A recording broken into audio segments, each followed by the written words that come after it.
Salam sejahtera, damai sejahtera dari Tuhan kita Yesus Kristus kiranya memenuhi hati, pikiran, dan perbuatan Bapak, Ibu, Saudara-saudari sekalian. Pergulatan Yesaya yang najis bibir saat berhadapan dengan Tuhan menjadi fokus renungan hari ini.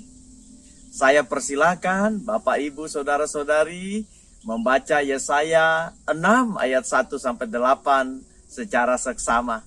Saya akan membaca ayat 5-7 saat ini.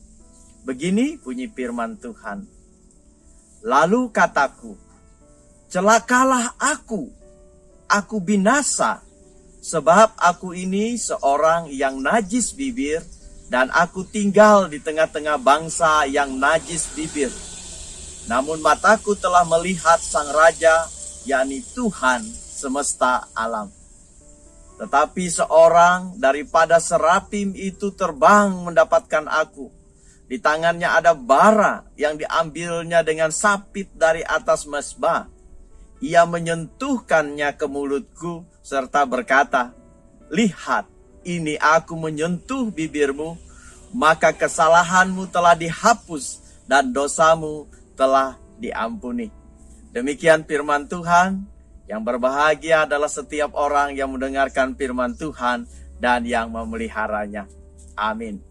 Saudara-saudari terkasih, pertemuan seseorang dalam keadaan najis atau tidak suci karena dosanya dengan Allah, Sang Maha Suci, adalah hal yang paling menakutkan.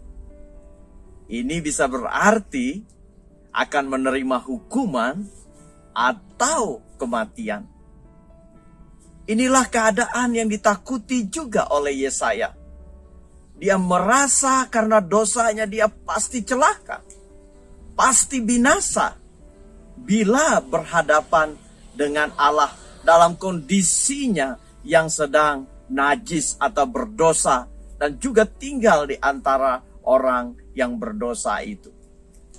Dosa Yesaya sangat mengganggunya. Dan dalam pikirannya itu susah untuk disembuhkan.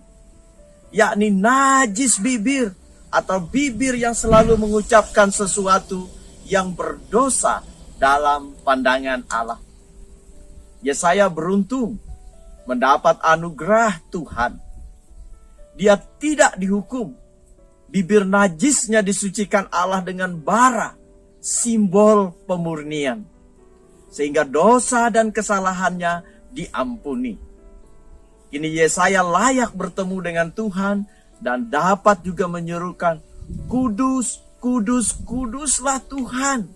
Sebagaimana juga seruan malaikat di hadapan tata Allah. Saudara-saudariku terkasih dalam Tuhan Yesus Kristus, kita tidak selalu bisa memprediksi kapan dan bagaimana cara Allah menemui kita secara berhadap-hadapan. Kita juga tidak pernah tahu apakah itu pertemuan untuk mengutus kita atau akhir hidup kita di dunia ini. Inilah misteri Allah, misteri kehidupan. Bagi orang yang sadar keadaannya di hadapan Allah, misteri ini adalah kegelisahan yang sangat mengganggu. Belajar dari firman Tuhan hari ini kita tahu, jikalau Allah berkehendak, maka senajis atau seberapa berat pun dosa yang kita miliki dapat diampuni oleh Allah dan kita mendapatkan penyuciannya. Saat ini, inisiatif kitalah yang dapat menuntun kita mengakhiri kegelisahan iman kita ini. Satu langkah penting dari inisiatif ini adalah kemauan kita datang kepada Tuhan, bermohon anugerah pengampunannya agar kita disucikan. Ingatlah apa yang dikatakan Yesus bagi kita.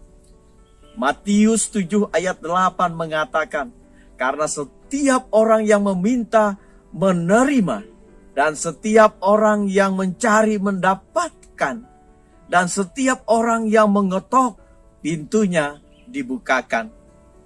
Layakkanlah diri kita dalam kumpulan orang yang menyerukan, "Kudus, kudus, kuduslah Tuhan." Tuhan Yesus memberkati kita semua. Mari kita berdoa. Allah yang kudus, tahirkanlah kami dari segala kenajisan dan dosa. Layakkan kami sebagai kaum yang menyerukan, "Kudus, kudus, kuduslah Tuhan," di hadapan tahta-Mu. Berkatilah langkah, kerja, usaha, aktivitas, rencana dan keluarga kami hari ini. Berilah kami rejeki, kekuatan, kesehatan, dan sukacita. Kuatkan yang lemah, hiburkan yang berduka dan sedih, jamah dan sembuhkan yang sakit.